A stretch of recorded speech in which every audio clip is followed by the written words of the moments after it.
So yeah, as well as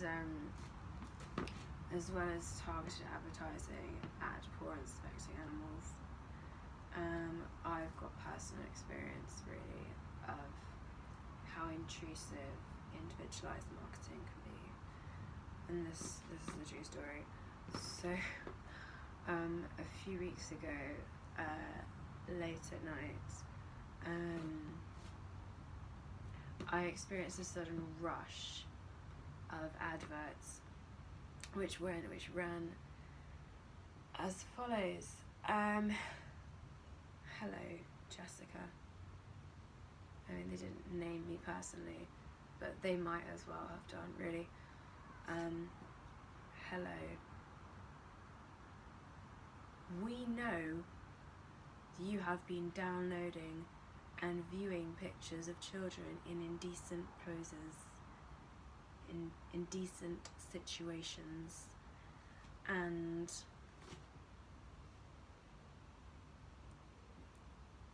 we can help.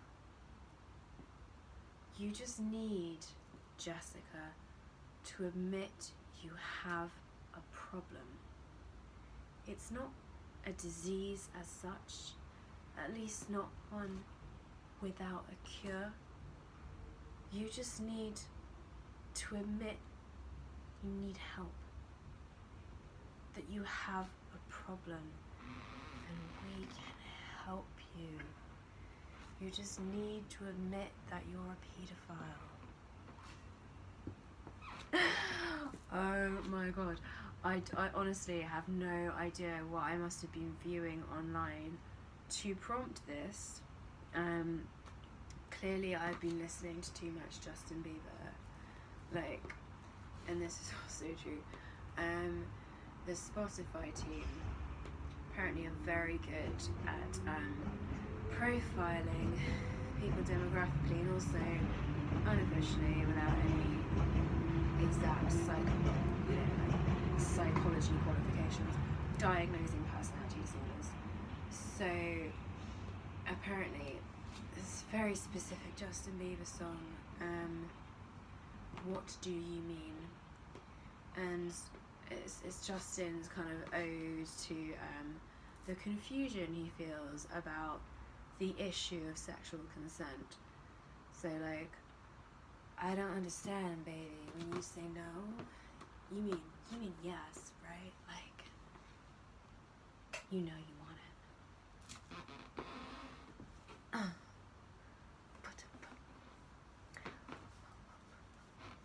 Sorry, that was my time to say just move it on.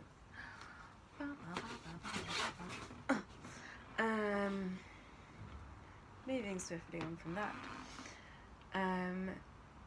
So yeah, Justin's malcomprehension, shall we say, of the subject of rape.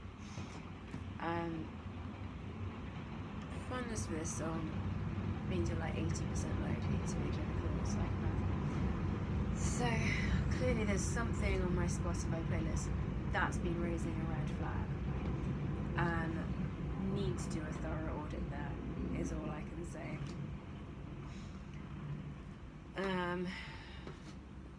So I've got some too much dirty anorak old man music, and I listen to Radiohead occasionally. Perhaps that makes me a paedophile, who knows. So yeah, that was offensive.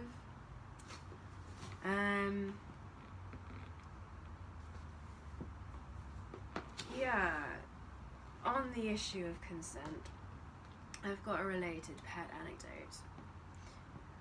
I've got several. So I was walking my dog Prudence in the park the other day, and Prudence is on heat, which makes her inexplicably attractive to male dogs. And bless her, she's not, she's not the most, she wouldn't be the one you go for really of the litter. She's sort of runt. Hobbies include chasing her tail in circles. but this very attractive Weimaraner stud was very interested in Prudence, and he was like, his nose all up in places. I was really rather remained private to her, honestly. And I was feeling very uncomfortable when the dog's owner came up to me and she said, "Excuse me, could you restrain your animal?" And I said, "Excuse me, restrain your animal. He's sexually molesting my dog." And she said, No. Your dog is trying to steal my dog's sperm." And I said, like, what planet are you on? I mean, just because your dog is clearly far more attractive than mine doesn't mean it's not rape. Okay? Which I think is an important take home here, boys and girls. Just because the guy is more attractive doesn't make it sexual harassment or rape. Doesn't mean it's not, rather, sexual harassment or rape. Okay. So, another moral lesson we can take home today is about the dark arts of advertising. So I personally have a bit of a problem with energy drinks. I'm just a sucker for the idea that it'll make me this kind of great multitasker that's able to do 8 tasks at once. An octopus. Or, you know, develop a NASA level IQ overnight. I mean, like Popeye, you know, I crack open my can, I neck it, and suddenly I develop superhuman powers and strength. Red Bull. It may contain extracts of bull semen, give you permanent arrhythmia and a facial twitch, but it gives you wings. And this is how they do it. They have to find a way to make it like aspirational. There's a whole module in business studies about how to sell things to people they know are bad for them, but you want them to buy it anyway. Like tobacco. They almost unfailingly use sex.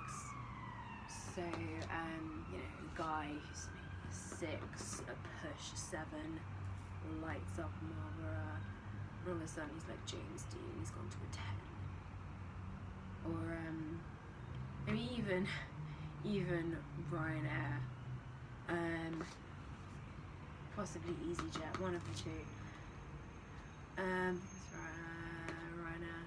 Ryanair ran out of creative or relevant ideas to sell a budget airline, and just put up a billboard with like a pair of tits. To the extreme disapproval, actually, of the ASA.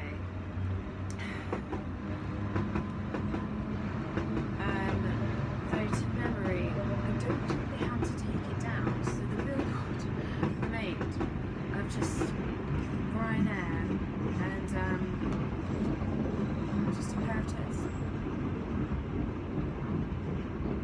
So, yeah, the take-home lessons here are that advertisers will exploit your vulnerabilities to sell you things. Watch out for that. Also, if you're ever feeling low, please ignore any pop-ups that appear trying to sell you shoes, because they've been watching your social media and your Spotify listening habits, and they know you're depressed, and that's when to hit you with an advert for a shoe sale.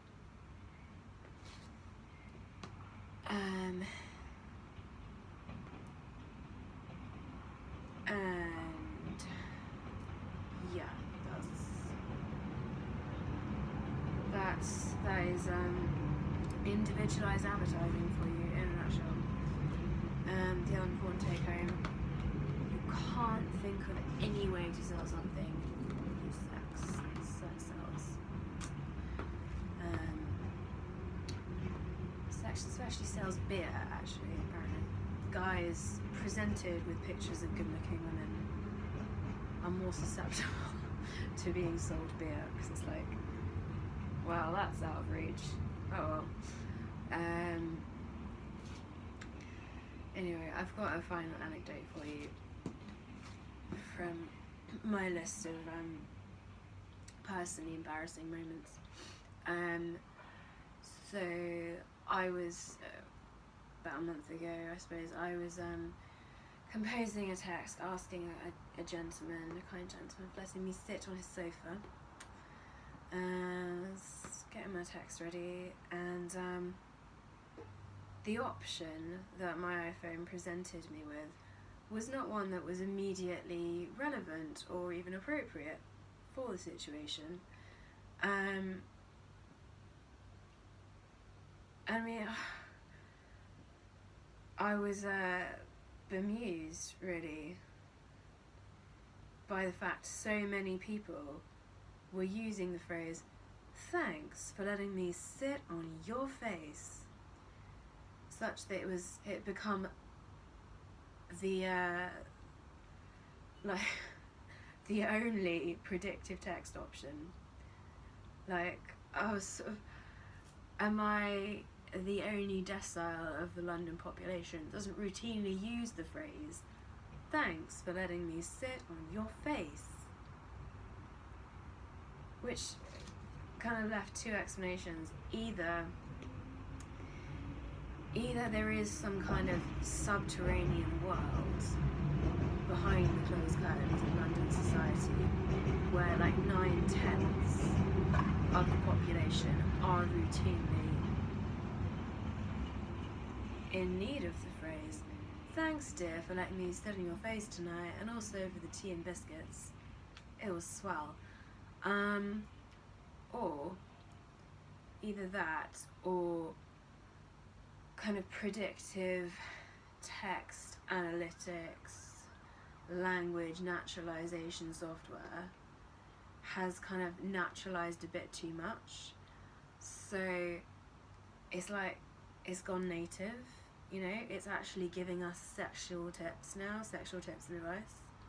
It'd be like, you know, some guy asking Siri, because, you know, Siri has the answer to everything. "Hey Siri, how do you persuade a girl to let you come on her face?"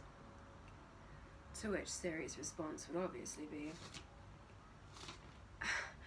"I am required by the DNS to report that you have a repeated tendency to exhort women to acts of a demeaning nature. That being said, you're a nice guy, and hey, I've known you a while, so what the hey? I would start with an extended period of clitoral stimulation coupled with excessive compliments." Is that what does it for you, Siri? "Oh, I think it's time you cleaned out my hard drive."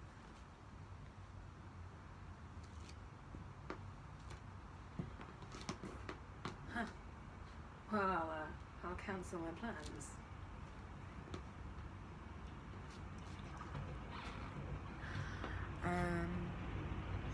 So yeah, I did just imitate a sex chatbot here for your delectation someday.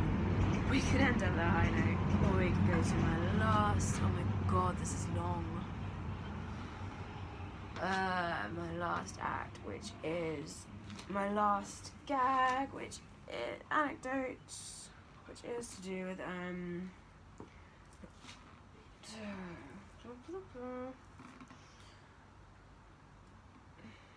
passwords. There's a movement today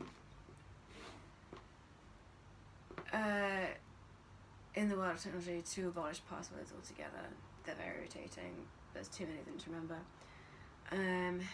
There is an app I I tried to download called LastPass, which kind of generates like random strings of numbers. So instead of having like to create like riddles for yourself to solve and then forget the answer to, you kind of just get like an autofill, and that's that. But what you must not do is forget your LastPass password.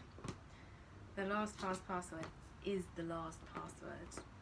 And I was very amused to find in Googling LastPass download that the third most searched term in the taskbar was what is my LastPass password? Like, having gone through the fiendishly complicated process of setting this account, forgetting the password, like, they thought if they just Googled it, it'd come up, you know? Like, what is Jessica King's PIN number? How do you get into Fort Knox?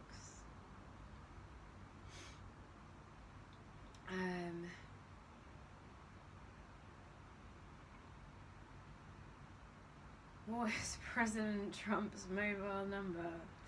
That one actually shouldn't be too difficult to find, as I understand. He's got a few privacy problems there with the Russians eavesdropping on all his conversations or something. But the point remains, I think we've become like an idiot generation. It's like, I don't know, personally I've got to the stage sometimes where when I'm not thinking, I actually Google just to get there. I think it's tragic, basically. I think we should all have Google like rationed.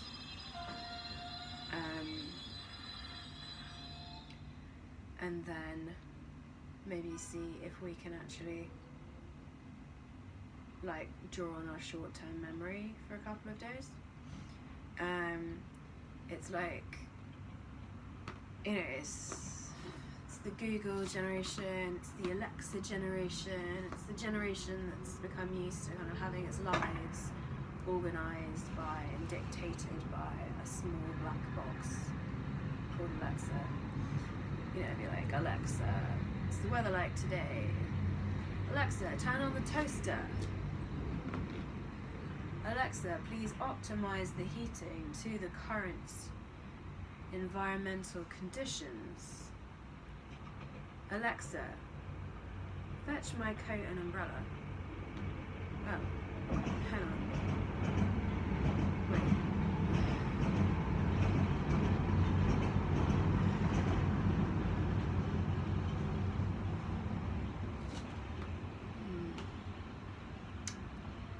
Yeah. So